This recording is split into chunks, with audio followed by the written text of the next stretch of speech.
Breaking news! Yes, my friends, there's a name on the rise in Berea, a name that is starting to be remembered for more than just the legacy it carries, Shedeur Sanders. Yes, that's Sanders. And before you think this is just another preseason job, hold on. Because what we've seen at minicamp, specifically from this fifth rounder, could be more than just whispers. It could be the start of a quarterback conversation that no one saw coming, but that may be inevitable. We have some important updates, and I'll be sure to tell you all about what's going on. But before we go any further, please hit the like button if you've been a Cleveland Browns fan for over 20 years. It's great to see fans of all ages here. There are people here who were at the first game. If you can, comment something like, "Let's go, Browns. Together we're strong. Let's start from scratch." The Browns minicamp is officially set, and while there's still a wait before training camp begins in late July, the conversations among reporters, insiders, and, yes, even coaches are being dominated by an unexpected player. Not the reigning veteran, not the top pick. It's Shedeur Sanders, who arrived in Berea with questions about his fitness, style, and even attitude,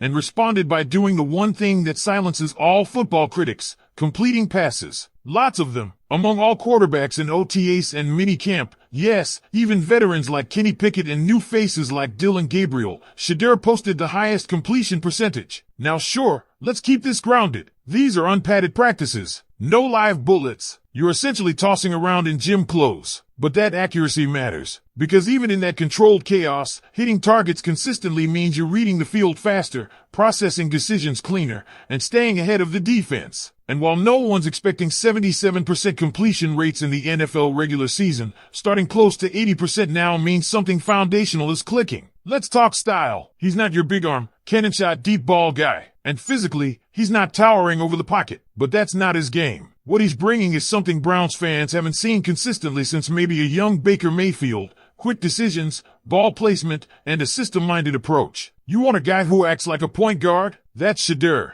Ball out quick. Let playmakers eat. Keep the engine moving. And about that system, yes, he played in a hybrid spread SLPO, short-lived pro option, scheme at Colorado under Deion Sanders. But he ran it with surgical precision. The transition to an NFL playbook might scare some, but early signs in Cleveland say otherwise. His understanding of timing, spacing, and defensive leverage has been praised by media members and even ESPN Cleveland, who've been sniffing around camp and noted that Shedeur is making real plays. Not just routine throws, real, decisive plays. So where does that leave us with the Browns quarterback depth chart? Well, right now, Joe Flacco looks like QB1 heading into week 1. That shouldn't surprise anyone. The veteran has command of the offense, knows Kevin Stefanski's system, and isn't making mistakes in practice. But behind him, the race is far from settled. Kenny Pickett? Struggling. Accuracy's been spotty. Decision-making even more so. Dylan Gabriel? Took first reps in 11 on 11 drills, but the buzz is tepid. He looks like what he is, a smart, workable depth piece who might never be more than just a body. And if that's the case, Shedeur's shot at jumping from QB4 to QB2 by midseason is not far-fetched. One camp observer even said Shedeur's trajectory might make him the guy by week 8. And let's be real, once fans see a new, exciting QB start ripping through defenses with confidence, there's no going back. The confidence isn't cockiness either. That's been a media narrative dragging him since college, that Sanders walks with too much swagger, that he leans too heavily on his name. But in Berea, teammates are seeing something different. Maturation, focus, a chip on the shoulder. This isn't a kid riding dad's coattails. It's a young man trying to carve out his own path in the NFL, step by throw. And he's not alone in creating buzz. Let's shift to the ground game. The Browns' backfield may have lost Nick Chubb to Houston, but that hole is being filled fast and powerfully by Quentin Judkins. The rookie from Ole Miss is already being talked about as RB1. Coaches, reporters, staff, everyone's pointing to Judkins as the guy for 2025. And with Dylan Sampson right behind him, Cleveland might be forming one of the youngest and most explosive RB duos in the AFC. This shift is more than just personnel, it's philosophical. The offense is likely leaning back toward the run, and Judkins fits that mold perfectly. Power, burst, vision, you name it. That balance, young legs in the backfield and a precise, rhythm-based QB could be the template for Stefanski's offense this fall. And then there's Myles Garrett. Don't worry, he's still terrifying, still dominant, still worth every cent of that $40 million extension. He's lean, he's locked in, he's moving like a man who's not satisfied with accolades. He wants legacy. The defense will revolve around him again, and opposing offensive lines are already dreading it. If you're still watching, that means one thing, you feel it too. The electricity, the possibility, the sense that something is brewing in Cleveland, and it's not just another offseason mirage. Let's go deeper, because the Shedeur Sanders story isn't just about stats and throws. It's about a potential shift in identity, not just for a quarterback room, but for an entire franchise hungry for stability at the most important position in sports. Look, Browns fans have been through it. You don't need a history lesson. The endless QB carousel, the false starts, the heartbreak, the hope that flashes and fades. But what's happening in Berea feels different. Shedeur is earning respect the hard way, rep by rep, with no entitlement, no shortcuts. Fifth-rounders don't get handed anything in the NFL. They have to claw. And every time he zips a pass into tight coverage,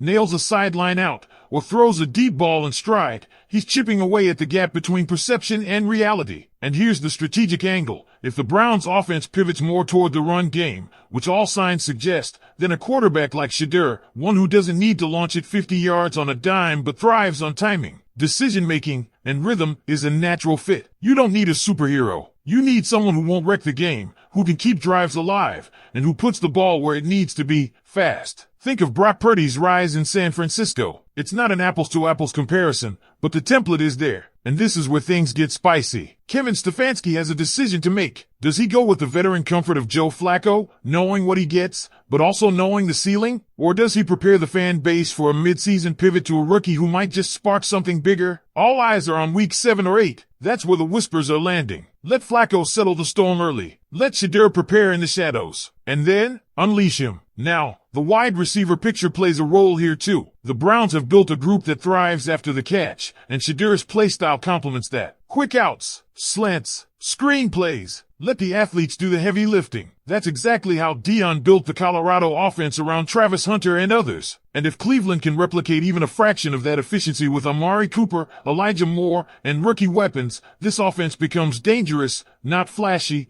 but methodical. Death by 1,000 completions. And don't overlook the psychology here. This team, this city, they rally around underdogs, around grit, around players who play with that edge. Sanders might be young, but the dude carries himself like a pro. Teammates see it, coaches acknowledge it, and fans are starting to believe it. And for a 5th-round pick, that's everything. Let's rewind to Dillon Gabriel for a second. Yes, he took first-team reps in 11-on-11. That might have seemed like a hint, a preview of what's to come. But what came out of those reps was underwhelming. Questions about his arm strength, his height, and now, his accuracy, which ironically was supposed to be his calling card, are starting to mount. He's not separating himself. And in this quarterback room, standing still means falling behind. Which is why even though he was drafted higher than Shedeur, the whispers around Berea suggest the coaching staff may already see the hierarchy tilting. Same for Kenny Pickett. While his experience helps, the inconsistencies in execution are apparent. His reads are slow. The touch is off, and while no one's writing him off, yet, the vibe is that he's becoming more of a just-in-case than a front-runner. So here's the quarterback room as it stands. Joe Flacco, the bridge. Kenny Pickett, the insurance. Dillon Gabriel, the body. And Shedeur Sanders, the spark, the potential fire starter. And yes, let's take a minute for the defense, because any talk about the Browns without mentioning Myles Garrett is incomplete. Fresh off a massive contract extension,